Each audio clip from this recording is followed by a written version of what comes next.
Ya, kaum muda memiliki kepedulian besar terhadap situasi dan kondisi sosial politik. Tahun 1928, kaum muda Indonesia mampu menginisiasi persatuan bangsa. Dan kaum muda masa kini memiliki kepedulian besar terhadap isu lingkungan atau perubahan iklim. Generasi Z identik dengan julukan kaum rebahan yang lebih suka berselancar di media sosial dan tak menguasai isu serius.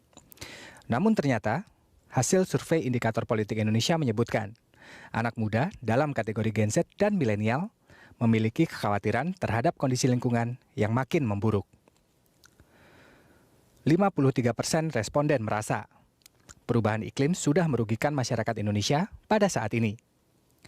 Masih menurut responden yang sama, urutan permasalahan yang paling dikhawatirkan pada saat ini dan pada tahun-tahun mendatang terkait isu lingkungan, yaitu masalah sampah 64%, polusi udara 64%, pencemaran sungai, danau, dan air tanah 44%, dan perubahan iklim sebanyak 38%. Menurut Burhanuddin, hasil survei dalam penelitian ini cukup mengagetkan, namun juga menggembirakan. Baik generasi Z maupun milenial yang mengetahui atau pernah mendengar istilah perubahan iklim mencapai 82%. Lebih lanjut, hasil survei ini juga menunjukkan kalangan anak muda saat ini telah menempatkan lingkungan hidup sebagai salah satu isu yang paling mengkhawatirkan selain korupsi. Sementara usia anak muda yang lahir setelah Soeharto jatuh, yang punya hak pilih 17 sampai 21 tahun, tahun 2015 itu cuma 11%. Tahun 2020 data BPS 21,3%. Jadi dalam waktu 5 tahun naiknya 100% proporsi pemilih anak muda. Jadi anak muda generasi Z yang mungkin sebelumnya belum punya hak pilih, semakin lama kan semakin punya hak pilih.